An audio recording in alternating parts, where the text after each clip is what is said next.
nandito na po kami. Bali, ihatid na po namin. Doon yung bahay ni Lola. Ay, ni Tatay Artemia. So, samahan na kami ihatid. Sobrang bigat, guys.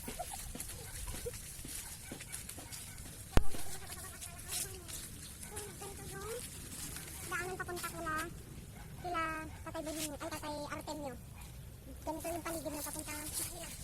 Ayun. So, medyo mabigat, guys. So, pasensya nyo na ako kung medyo binigilan ako. So, hindi ako matulungan ni Kuya Boy. Kasi nabibigit.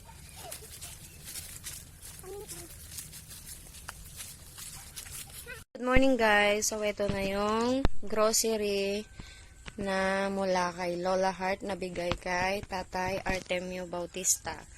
So, anong pangalan po ni Tatay ulit? Artemio Bautista. Ilang taon na po siya? 72. So, bali, wala na po bang asawa si Tatay? Na tayo. So, Si Camila. ilang taon si mother nung namatay siya? Hindi 2020 agi na tayo. December. Bali 3 years pa lang. Ay, na. 2020. Bali 3 years pa lang. Magpo 4 years. So, ikaw ate, anong pangalan mo? Baby. Bibilin Bautista. So, asan yung asawa mo? Naguring. Nag-uuling. So, bali, paano yung, nakikitrabaho lang ba o sa kanya yung uling mismo? Kikitrabaho lang. Nakikitrabaho. Magkano yung, sarili na. magkano naman yung sinasahod niya sa, pag-uuling? Dati, numano na sa ako, 62 kas jay, mga 8,000, basta nasurok 8,000. So malaki rin. Pero, saan naman napupunta yung, yung nasasahod ni jowa na ganon? Gumaata nga grocery, duma pagbayad na utang kas jay. So, Utang gamin no sahod now, ay gagatang. sahod now, lipad later, ganon. Natawa si ate. Ikaw naman ate, anong pangalan mo? Marilo Bautista. Bali, anong pinagkakaabalahan mo sa araw-araw? Detilat. Madim rumrumar mabem. Ikaw yung anak ni tatay na may kapansanan. So, ikaw ate, Babylin, anong natapos mo sa pag-aaral? Grade 7. Grade 7 lang. Ikaw ate Marilo? Hindi kami napalpas. Grade 1 lang. Hindi napalpas. Grade 1 lang. So, ganon. So, wag niyong papabayaan si tatay. Alagaan niyo siya. Yung lagayan niya ng tubig. Niyo siya ng... Kumuha kayo ng stick. Tapos niyo ng tela para malinisan yung loob. Then, niyo siya sa tubig mainit. Kahit maligam-gam lang. Bali, kapag i-sterilize niyo siya, ipatong niyo siya sa, kahit sa planggana na may tubig para hindi malusaw. Para ma-sterilize, para malinis yung loob. Para mapanatili pa rin yung kalinisan ng ni tatay. Kasi mas makakatulong din yun sa katawan niya, sa health niya. Kasi kung marumi lang din yung, yung pag-inuman ni tatay, wala din. Marumi yung pumapasok kay tatay. So, lalo wala siyang vitamins, di ba? Kaya alagaan nyo si tatay. Lahat, kahit na dapat manatili pa rin yung kalinisan na natin kay tatay. So, anong pangalan ni baby boy? Romeo. Romeo, Juliet. Romeo ang pangalan. So, anong masasabi nyo kay Lola Heart? Sa, pinaabot niyang tulong sa inyo?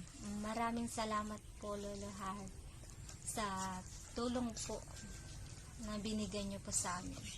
Thank you po, Lolo Heart. God bless po. Maraming salamat po. Ikaw, Ate Marilo, anong masasabi mo kay Lola Heart? Naiyak Sige, po, kahit mag-Ilocano. Kahit Ilocano, okay lang. Okay lang. Maiintindihan tayo ng ating mga viewers. Thank you din. Ito kasi, gumagawa lang po tayo ng ganito para po may mga ibang tao pang magkaroon ng ano, para mabuksan ang kanilang puso para tumulong din sa ibang tao. Para magkaroon sila ng inspirasyon. So, anong masasabi mo kay Lola Heart? Mabait. Sige lang. Nahihiya si Ate Marilu. Tay, ano pong masasabi nyo kay Lola Heart? Salamat dahil tinitulong niyo. Pinsan niyo. Dati pagbiyag mi dito, itaong makatulong kanya. Kanya ang makatrabaho. Hindi anak ko, hindi daw makatrabaho.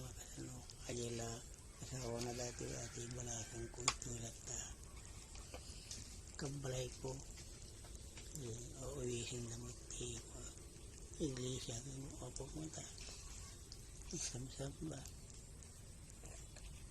At anak mo balinin niya, rumaran ito ilang taon na niya. Tinalaw na mo tayo anak ko nga inuode ng Tinuba City pagbiyag mi. Ginyaman kami mo tayo anak ko. Basta natanti kasasaad mi. Pasalamat lang. Salamat po. Lola Heart po yung pangalan. Lulahat po. Netulong niyo kanya mi.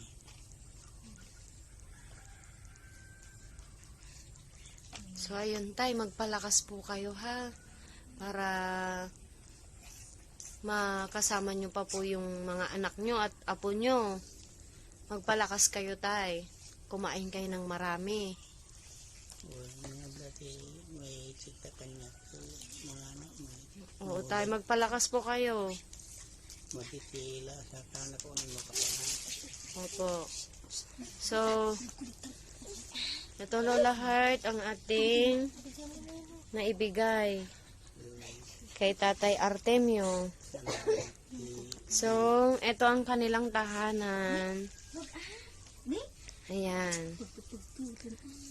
Ganyan po.